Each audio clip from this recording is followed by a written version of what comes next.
Question number 10 क्या है? Question number 10, in a competitive examination there were 60 questions. एक competitive exam था, ठीक है, उसमें 60 क्वेश्चंस गिवन थे। Okay, the correct answer would carry 2 marks. अगर करेक्ट आंसर जो करेक्ट रहता तो उसमें 2 मार्क्स मिलता है, ठीक है। मतलब समझ लीजिए कि एवरी क्वेश्चन के 2 मार्क्स थे, 60 के थे, ठीक है, 2 मार्क्स एवरी क्वेश्चन के थे। अब देखो, and for incorrect answers 1 marks would be subtracted. लेकिन अगर इनकरेक्ट आंसर रहता है तो उसमें 1 मार्क्स सबसे, मतलब जीरो नहीं मिलता, -1 हो जाता है, 1 माइनस हो जाता है, ठीक है। 2 मार्क्स आपके जो करेक्ट रहेंगे उसमें मिलेंगे, लेकिन अगर आपने एक गलत कर दिया तो आपका 1 माइनस हो जाता है। जैसे देखिए, पहले बताते हैं आपको, समझ लीजिए आपने 3 क्वेश्चन सॉल्व किए, ठीक है, 3 क्वेश्चन आपने सॉल्व किए, 2 + 2 + 2 आपको मिल गया, ठीक। अगर उसमें आपने एक या 2 क्वेश्चन रॉन्ग हो गया, अगर आपने 2 क्वेश्चन रॉन्ग किए तो 2 क्वेश्चन रॉन्ग करेंगे तो आपका 2 का -1 कट जाएगा, ठीक है। ये -1 2 बार -1 मतलब आपको ये -2 इसमें से कट जाएगा, तो कितना है ये? आप 6 मिला, 6 में से आपका 2 माइनस हो जाएगा, मतलब आपको 4 मिलेगा। आई बात समझ में? तो ये क्या होता है पता है क्या? आजकल के जो कॉम्पिटिटिव एग्जाम्स होते हैं ना, आजकल जो कॉम्पिटिटिव एग्जाम्स होते हैं, इंजीनियरिंग का, जेईई का, ये सब का रहता है, तो इसमें ऐसे ही, तो यही इसी को बोलते हैं माइनस मार्किंग। हाँ, इसी के कारण लोग अच्छे क्वेश्चन सॉल्व करने वाले जो आता है उसको भी नहीं करते, क्योंकि माइनस मार्किंग ना हो जाए। ऐसा होता है, बहुत ज़्यादा टफ हो गया है आजकल का एग्जाम। चलो आगे देखते हैं। तो क्या दिया यहाँ पे? For incorrect answer 1 marks would be subtracted. Yashwant had attempt all the questions. पूरे क्वेश्चन अटेम्प्ट किया यशवंत ने, ठीक है, मतलब फोड़ डाला पेपर को and he got total 90 marks. पूरा फोड़ दिया, सब कर दिया, लेकिन उसको कितना मिला? 90 मार्क्स मिला। Okay, then how many question he got wrong? तो उसने कितना रॉन्ग किया दिखना है। अभी 60 क्वेश्चन किए, ऑल में 2 मार्क्स है, तो 62 से कितना होता है? 120 हो गया। 120 में उसे 90 मार्क्स मिले।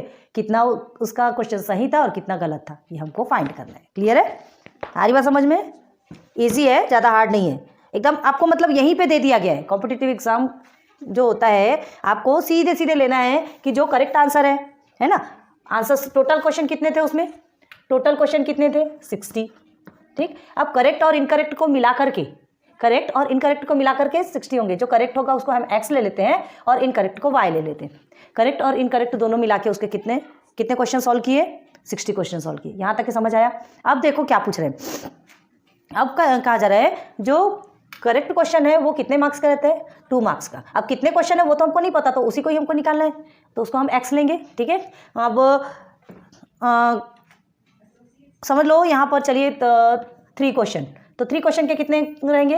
3 क्वेश्चन उसने सॉल्व किया, तो उसे क्या? 2 × 2 × 2 कितना है इसमें? सॉरी, इंटू क्यों लिख रहे हैं, प्लस लिखेंगे, ठीक है। तो ये हो गया उसका 6, ठीक। तो ये 1 2 3 टाइम्स उसका 2 आया, तो हम क्या लिख सकते हैं यहाँ पे? क्या लिख सकते हैं? 2 × 3 डायरेक्ट भी लिख सकते हैं। 3 टाइम्स 2 आया ना, 2 × 3 3 2 6, या तो इसको 6 कर लो या तो इसको 6 कर लो। तो यही जो इंटू जो किया है, यही जो मल्टीप्लाई के बाद है, यही हमें नहीं पता और उसे ही हमने x माना है। हमें नहीं पता उसने कितने क्वेश्चन सही सॉल्व किए, ठीक है। और जितने भी सॉल्व किए तो उसके साथ तो 2 मल्टीप्लाई होना ही होना है, क्योंकि उसके लिए उसको 2 मार्क्स तो मिलेंगे ना। और जस्ट वैसे ही कितने क्वेश्चन उसने इनकरेक्ट किए वो भी हमको नहीं मालूम, तो जो इनकरेक्ट किए उसके लिए क्या लगेगा? उसको -1 के साथ में उसको मल्टीप्लाई होगा, ठीक। -1 के साथ, क्योंकि जितने भी क्वेश्चन वो रॉन्ग करेगा उतने में -1 मार्किंग होगी। चाहे फिर वो 2 क्वेश्चन रॉन्ग करेगा तो भी -1 रहेगा, 4 क्वेश्चन रॉन्ग करेगा तो भी -1, लेकिन हमको नहीं पता तो अभी हम इसके लिए y लिख रहे हैं, ठीक। अब टोटल उसको कितने मार्क्स मिले? 90। जितने क्वेश्चन करेक्ट किया, जितने रॉन्ग किया, = 90। बस बन गए आपके 2 इक्वेशन, नंबर 1 एंड नंबर 2। कितना ईजी है। एंडिंग के क्वेश्चन आपको बड़े ईजी दे रहा है, क्यों?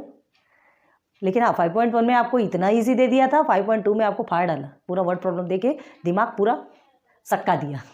सटकने वाली बात ही नहीं है, अच्छे से ध्यान दो यार, इक्वेशन बहुत प्यारा है, मज़ा आती है सॉल्व करने में, बहुत अच्छा लगता है, ठीक है। तो चलो अब इसको लिखना कैसे, तो क्या करेंगे आप?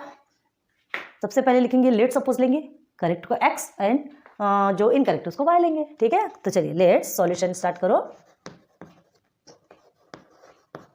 Let's the number of correct answer,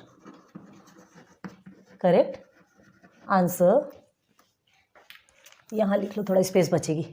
correct answer आप लोग सीधे सीधे लिखिएगा ना, हम उधर स्पेस बचाने के लिए थोड़ा करते हैं। करेक्ट आंसर भी क्या, x, ठीक है, जो करेक्ट आंसर है उसको हमने x सपोज ले लिया। And the number of incorrect answer, incorrect answer be y। बस दो चीज़ तो हमको मिल गई, ठीक है, x एंड y के फॉर्म में है, इसे ही हमें फाइंड करना है। हमें x भी निकालना है, y भी निकालना है, ठीक है। अब क्या दिया है, आप कंडीशन पे आएंगे सीधे सीधे। According to the given condition, क्या है आपका कंडीशन नाउ, गिवन कंडीशन क्या है, ये दोनों को मिला के टोटल कितने क्वेश्चन है, 60 क्वेश्चन है, ठीक है। According to the given condition, सब में आपके हाफ मार्क्स रहते हैं, पता है, आप कौन सा लिख रहे हैं, कौन सा छोड़ दिए, ये सब में मार्क्स रहते हैं, इसलिए एक भी चीज़ों को छोड़ना नहीं है आपको। देखो according to the given condition क्या है, total number of question is कितना है, 60 है, ठीक है। Total number of question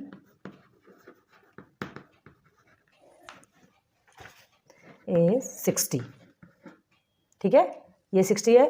therefore अब क्या करेंगे, x plus y is equal to 60 बन गया हमारा first equation. Okay, just minute, light बड़ा डिस्टर्ब करती है, कोई बात नहीं। तो देखो x plus y is equal to 60 हो गया आपका, ठीक है, ये हमारा फर्स्ट कंडीशन। अब हमको क्या करना है, फर्स्ट तो मिल गया, छोड़ दो उसे।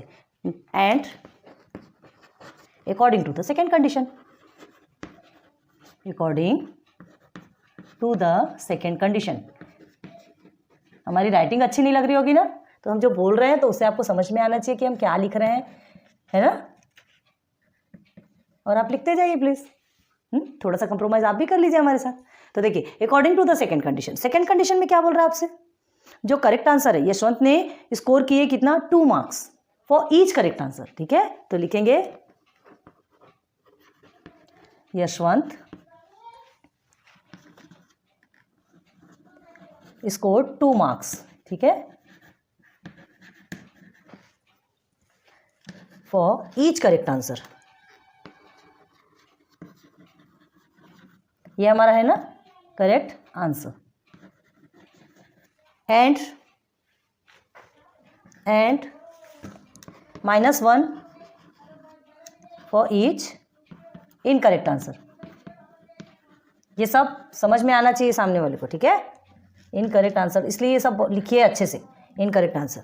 एक क्या है सेकंड कंडीशन में, क्या बोला, Yashwant score 2 marks for each correct answers and -1 for each incorrect answer.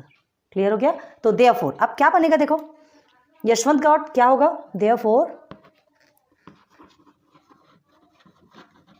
Yashwant got, चलो कितना मिला यशवंत को, 2x मिला करेक्ट आंसर के लिए एंड -1 y मिला, ठीक है। -1 y मतलब इनकरेक्ट आंसर के लिए -1 मिला, इनकरेक्ट आंसर हमने y लिया है।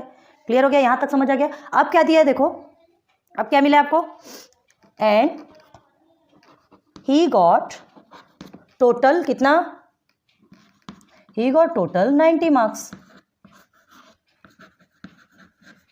90 मार्क्स मिला। तो देयरफॉर अब बनता है हमारा इक्वेशन, देखो किस में मिला उसको, ये 2x क्या है आपका, जो उसको करेक्टर के लिए मार्क्स मिले, और फिर आपका क्या हो गया, ये आपका माइनस। देखो आपको नहीं समझ आ रहा कि डायरेक्ट माइनस कहाँ से आया, तो चलिए इसको हम प्लस कर लेते, कोई बात नहीं। और ये माइनस को आप ब्रैकेट में कर दीजिए, -1 को ब्रैकेट में कर दीजिए, ठीक है। अब इज इक्वल टू 90, तो ये पूरा मिला के उसको 90 मार्क्स मिले। हमने डायरेक्ट किया था, आपको कंफ्यूजन ना हो इसलिए कर दिए, चलो कोई बात नहीं। अब देखो 2x आपका एज इट इज है, प्लस माइनस और प्लस, हाँ ये माइनस और प्लस आपका माइनस ही तो होता है ना, हाँ। और -1 y लिखो या तो फिर -y लिखो, मतलब एक ही है। बन गया आपका सेकेंड इक्वेशन, हो गया। कितना इजीली बन गया सेकेंड इक्वेशन आपका। अब क्या करेंगे, आप ध्यान दो दोनों भी इक्वेशन में, ये हमारा फर्स्ट इक्वेशन है, ये हमारा सेकंड इक्वेशन है। चाहो तो आप इक्वेशन को एक बार सिस्टमेटिक वहाँ पे लिख सकते हो, ठीक है। लेकिन अभी करना क्या है, हमको लिखना ही है ना, लिखना ही है, वहाँ पे एडिंग करना है, सब्ट्रैक्टिंग करना है, क्या करना है वो देखेंगे, तो उसके लिए तो हमको साथ साथ में लिखना ही होगा, तो वो आपको डबल हो जाएगा। तो यहीं पर देखो, ये इक्वेशन 1 है, ये इक्वेशन 2 है। तो फर्स्ट हमको देखो ये x है, ये 2x है, ठीक है, दोनों में सेम नहीं है, ये y है और ये भी y है। तो देखो यहाँ पर ये प्लस में है y, ये माइनस में है, मतलब हमको सेम टर्म मिल गया। हमको सेम टर्म करने की जरूरत है क्या, कुछ भी जरूरत नहीं है, ठीक है, ऑलरेडी मिला हुआ है। तो ये प्लस में और ये माइनस में, मतलब ये सिंबल हटना नहीं चाहिए, क्योंकि हमको एक प्लस और एक माइनस ही चाहिए, ठीक है। तो सिंबल हटना नहीं चाहिए, उसके लिए हम क्या करते हैं, कौन सा ऐसा सिंबल है जो सिंबल को डिस्टर्ब नहीं करता, प्लस, ठीक है। तो एडिंग करेंगे डायरेक्ट, चलो एडिंग इक्वेशन 1 एंड इक्वेशन 2, ठीक है, समझ आया ना, इसीलिए हम बार बार नहीं लिखते, यहीं से समझ के फिर लिखते हैं equation 1 and equation 2।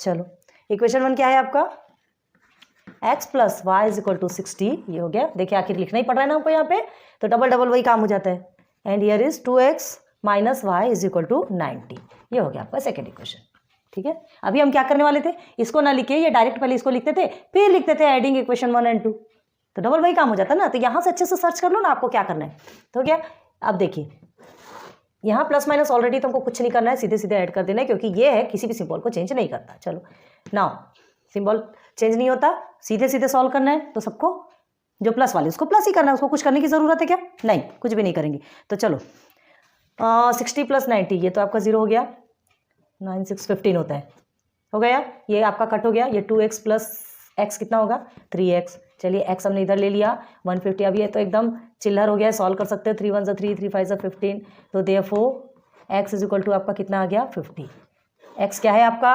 Correct answer 50 correct answers लिखे उसने, ठीक है, 50 करेक्ट आंसर्स लिखे हैं। अब हमको क्या करना है, उसका इनकरेक्ट निकालना है, तो कॉमन सेंस लगाओ ना भाई, 60 क्वेश्चन है टोटल, ठीक है, तो 50 किया तो आंसर आपका कितना आएगा, इनकरेक्ट का 10 आएगा, यहीं से आप एक माइंड लगा लीजिए और फिर उसके बाद सॉल्व कीजिए। नाउ अब सब्स्टिट्यूट करेंगे, क्योंकि हमको इनकरेक्ट भी निकालना है ना, हमको इनकरेक्ट भी पूछा है, करेक्ट एक्स और वाई दोनों का पूछा है, तो निकालेंगे, क्या निकालेंगे, हाँ इनकरेक्ट निकालेंगे, तो सब्स्टिट्यूटिंग की स्पेलिंग बड़े अच्छे से लिखिएगा, ठीक है, बार बार में गलत होता है। x इज इक्वल टू 50, कोई से भी इक्वेशन में रख लो आप, इन इक्वेशन, चलो 1 में रखना है कि 2 में रखना है, लो अभी 1 में रख देते, इसके पहले हमने 2 में भी रख के बताया आपको, हमने क्या कहा, किसी में भी रखिए आंसर आपका सेम आएगा। चलो तो देयरफॉर इक्वेशन 1 को पहले लिख लेते हैं, x plus y is equal to 60, हम क्यों बोलते पता है क्या, आपकी सेफ्टी के लिए, अगर यहाँ आपने इक्वेशन 2 लिख दिया, यहाँ इक्वेशन 1 ले लिया, तो वो उसमें डिस्टर्ब हो जाएगा, उसमें रॉन्ग हो जाता। और दूसरी बात, सबसे बड़ी बात आपको हमने क्या कहा कि जो छोटा सा इक्वेशन है, जो सिंपल इक्वेशन है उसको लो, बड़े बड़े नंबर्स वाला मत लो, छोटा वाला लो, तो हमको इजीली सॉल्व होता है ना, बड़े बड़े में मल्टीप्लाई करने में, माइनस करने में थोड़ा सा हमें भी प्रॉब्लम होती है, तो ईजी वाला लो ना, हमारा काम जल्दी बनता है, तो क्यों हम जानबूझ के तमाशा करें। सो देखिए ये हो गया, देयरफॉर x की वैल्यू 50 है, देख लो ये इधर जाएगा तो माइनस ही तो होना है, y is equal to 60 minus 50, therefore y is equal to क्या हो गया आपका 10, अभी बताया ना हमने, एक की वैल्यू निकलेगी, दूसरे की वैल्यू आप ऐसे ही पता कर सकते हो, गया y इज इक्वल टू 10, तो क्या लिखेंगे, आपसे क्या पूछा गया क्वेश्चन में, therefore Yashwant got 10 questions wrong,